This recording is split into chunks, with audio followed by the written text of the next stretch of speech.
Madam Rita Kabashe, my colleague, friend, and a senior Kenyan that I have a lot of respect for.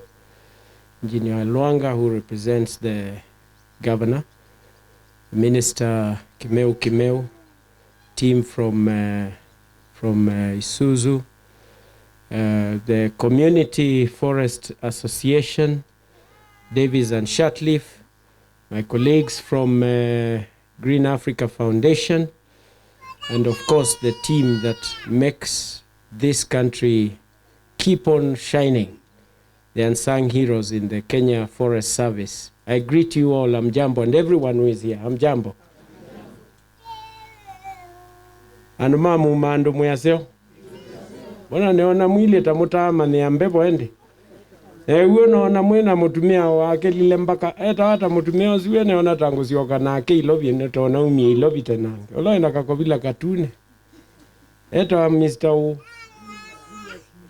Ola akaliambaka babyo eta wata. Na kuna kwewe we sawa pio. Eta wa melili mbakosu. Sawa mwimu kunangi embe na mutumia yonge. Uni uwe tongoi. Kwete maundu ndula maelite nanga ina mwadhime muno. I am proud to be here today.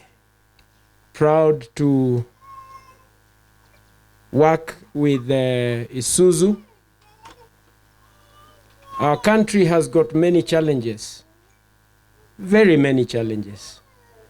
The only thing is that in the way that I think and see things is that they are very good challenges.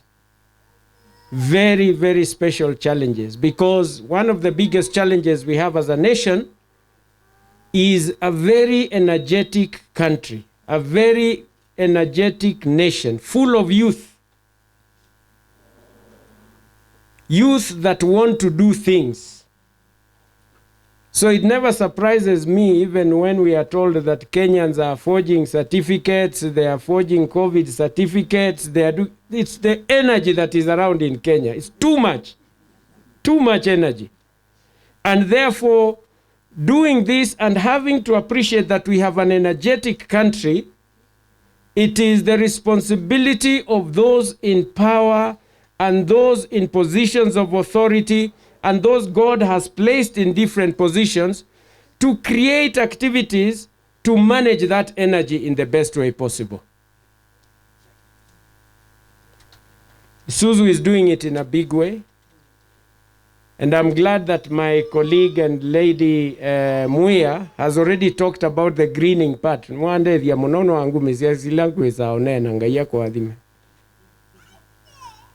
I see Isuzu as an institution that is doing what corporates should do in Kenya, step by step.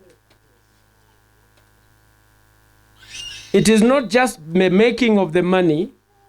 It is not just also in the efforts in localization of your production in this country to Kenyanize and to create employment like you have created. I am aware that you have about 450 employees, and I can't wait to see what will happen with the effort that Madam MD is putting to ensure that localization takes place in this country. Because this is what corporates should be able to do. And even as we do that, working towards corporate social investment is the greatest that one can ever do in a nation that you live in. CSI has become a great thing. And with all the efforts, Kenyans, with the effort and energy that we have, we create a reason to postpone things. Today, we want to postpone something else. We want to deal with what is very urgent and postpone another one. And we create that because of just the energy that we have. Isuzu has created an opportunity for the last 7 years, growing trees with community, not talking, working with the community, not talking. It is here, it is evident. People can see the trees, and therefore water can be expected. Therefore, clean air can be expected in a county that is only having 3.5% forest cover. And I thank the governor because recently when I was chair of Kenya Water Towers, he helped me to identify all the little forests that were here. And now they have been put forward to be gazetted as water towers in this county. And I pray that the government can push towards financing the Kenya Water Towers so that all these places that have been confined to become water towers are properly protected and the community benefit. You can never ask the community to conserve the environment and you're not showing them how to do it and supporting their livelihoods. The conservation equals to their livelihoods. And I want to appreciate Rita and team because of what they have done practically. Very few companies, very few institutions in the country are working towards this. And I believe a partnership with Engineer Luanga and the county with the governor is going to make these people very happy. Can you imagine, engineer, if you left here today, get the youth from this Muumandu place who have proved to be ready to work, waende watengenezewe kiti tu kidogo na expert mmoja tu wa KFS ambaye yuko. Wakiamuka wakati ya mbegu zimeanza kumwagika, wanaenda wanakusanya mbegu zote, wanaweka mahali, wakisaidiana na Kefri, wanapack mbegu na wanauza mbegu ya hiyo miti tu yenye inamea hapa, ili ende ikapandwe kwingine. Imagine if they were out there just keeping bees excuse me, and selling honey across the world, because there can be very good honey from this place. Just showing them how to make money on a daily basis. And that is available. I can't wait to see the partnership with Davis and Shatliff and the Green Africa Foundation. One thing I can assure you, with Green Africa Foundation, a team that I only gave them a dream, and I'm so proud of them. I want them to stand even as I speak. They have taken the dream, they have run with it. They have teams that are across the country. John is the executive director. There is Gladys, who is Gladys Njeri, who is a project officer. Oh, Gladys is here. Mundu ni nyu mwana mundu ni nyu na mnakanyo. Yeah, this is Mary. There is Monica. I saw her somewhere. Yes, there she is.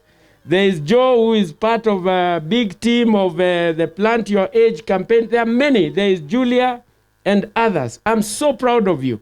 And I am sure, Rita, with this team, you will not go wrong with the community that is here. They're here to support. Whatever you put in, they will triple with the network that they have so that the project succeeds. I want to imagine, as we move forward, what we need to do as a nation is to understand that we are talking about 10% cover. I was in a sitting yesterday and I have been consistent. I believe that we are past the 10% in one way or another.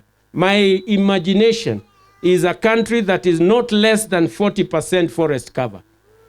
Because then we will need and we will deal with the energy that we have with our young people. There will be wood that can be used and produced. There will be more water that people can be able to do farming in their places. There will be enough food and we will not need to import food. There will be job opportunities that will just be at an arm's length at any given time. So what do we do to get there? Is to make the tree growing to be an interesting subject. To make it sexy, to use a word that can be understood. To make it interesting. So that you plant for a reason. You plant to make sure that you know that you're looking for money to make money. You're looking for good health. You know why you're doing this. You need oxygen. Therefore, you need to plant a tree. You need water. You need to plant a tree. You need to make money. You need to get employment opportunities. Therefore, we need to move, as we have always said, and as KFS has always said, moving from tree planting to tree growing. Rita, you can imagine with your 450 members of staff. I imagine the average age of 38. If in this place we just call them and one day we just have a party, and that is what is making it interesting, and commit that they all plant their ages, that would be 17,100 trees if you multiply the 450 times 38. If you took up those 38 or 450 and give them each 3 children and an average of 15 years for each of those, you would imagine that we are at about 20-something thousand trees. And that would really fast track what would be 10 years would easily be another 1 year or 2 years, because we have made it interesting and everyone. You can imagine if it was a politician who was coming here. Just stop for a minute and imagine what is more important, this or the political rally. Everybody will be full all over. But because of what we are doing is so important and we have not made it interesting for people to participate, therefore we do not have so many people. It's left for the people in the box. We need to get out and get people out of the box and make the subject interesting with reasons that are valid for us to be able to move this idea to the next place. I want to appreciate you. I want to wish you well. Green Africa stands for treating people kindly. This is about good ethics. Training on life skills is about values. Working towards good health, peace within communities, and creating sustainable livelihoods. And finally, passionately conserving the environment. I invite you to think green and act green. And you are the best. Proud of you, Rita, and your team. God bless you all.